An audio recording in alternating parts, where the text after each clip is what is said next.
Sælir strákar, Daði og Viktor, aðstoðarþjálfarar stúlknaliðs undir 16 ára, hérna í Kisa Kaljó. Getið þið lýst, eða Daði, ef ég byrja á þér, getur þú lýst fyrir mér svona starfi aðstoðarþjálfarans? Sko, starf aðstoðarþjálfarans er náttúrulega fyrst og fremst að vera backup fyrir aðalþjálfaran og að tryggja það að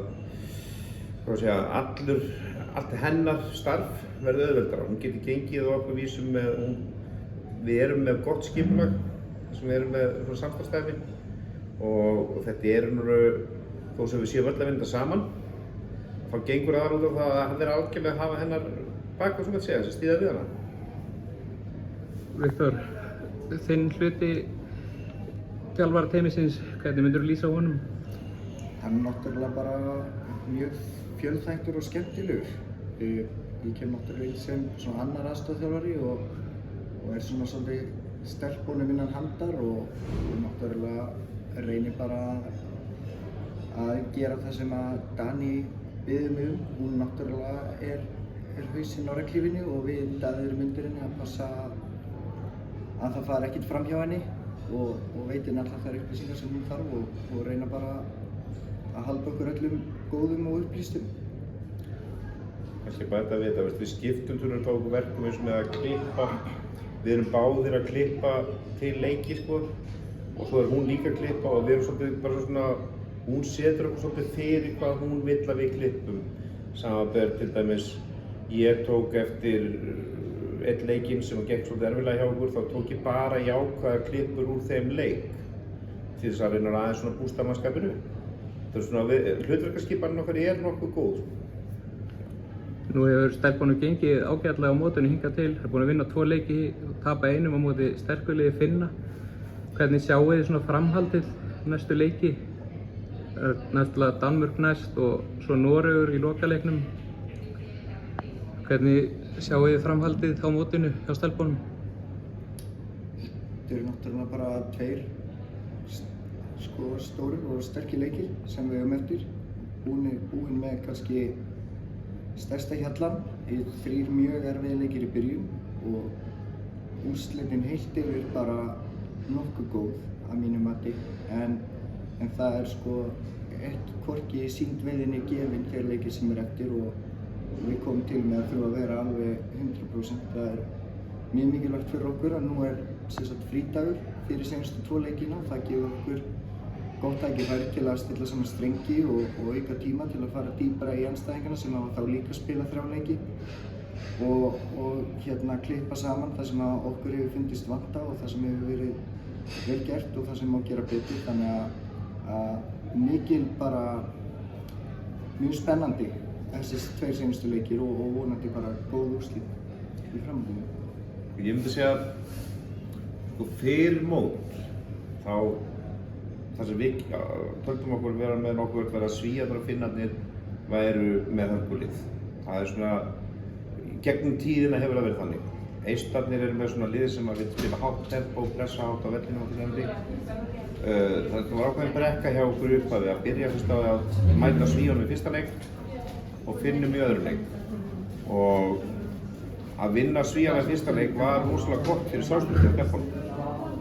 Síðan kemur ákveðin skemmtur eins og ég sagði að nú Finnunum en það var náttúrulega ennþá betra þá fyrir vikið að það svöruðu þessu með því að koma virkilega vel stemmdar inn í eistarleikin. Lentum í smá mótstöðu í upphafi, eða smá mótlæti. Síðan sækjum við á og náum að komast inn bara yfir hérna í byrjun 4. leika. Eftir það var þetta einhvern sjálfsmyndið að komið aftur sem við höfum út Svíunum. Danirnir eru öðruvísi, þær eru búnir að sýna ákveðin veikleikamerki en á sama tíma líka spila á móti Finnunum og sýndu frábæran leik. Þannig að við rennum svolítið blind í sjói með Danina hvaða liðið mætu, hvernig það eru stefndar. Ég held að þær geti fullt af hlutum, svo geta líka dottið á ákveðin plan. Þetta er svona, þær eru svolítið wildcard myndi ég segja. Við vitum ekkert alveg að hverju göngu þar. Norðmennir eru mjög svona slakasta lið á mótinu en eins og ég segi, í íþróttum, þú ert aldrei vanmetanir, þannig að við mætum undirbúinir í það. Það er bara mjög gott að fá sér 2 seinustu leiki og 5 í heildina náttúrulega því að við horfum klárlega á þetta sem undirbúning fyrir Evrópumótið sem er í ágúst og þetta hefur gefið okkur alveg rosalega mikið af upplýsingum og punktum sem við tökum með okkur heim í framhaldinu. En munurinn á körfubolta hérna á meginlandinu eða heima á Íslandi, finnið þið einhvern mun á boltanum? Sko, boltinn sem Finnar og Eistar spila er mun harðari. Það er mun harðari leikur, það er mun svona meiri kontakt og mikið verið að ýta og toga og svoleiðis. Munurinn á Svíunum og okkar er ekkert, minn sé að það sem er svipað körfubolti. Þær eru bara oft á tíðum bara einfallega með betri leikmenn, en við vorum með betri leikmenn í dag. Það var samt mjög jafn leikur þannig lagað. Danir eru saman, má segja, þær koma með gott lið reglulega, alveg svo við. Þetta er svolítið svona jójó. Og þar er körfuboltinn ekkert ósvipaður okkar körfubolta. Norðmennir svona yfirleitt eru aðeins styttra vegkomnir, þó ekki alltaf. En ég myndi segja sko norski, eða þess danski og sænski boltinn er með svipaði sem að venjast. Finnski og eistneski er harðari, norski er, þú veist, svona stundum koma með gott lið og stundum ekki. Já, ég myndi segja að þú veist, það eru kannski, við getum alveg speglað okkur þokkalega í mörg af því sem hinlegin er að gera.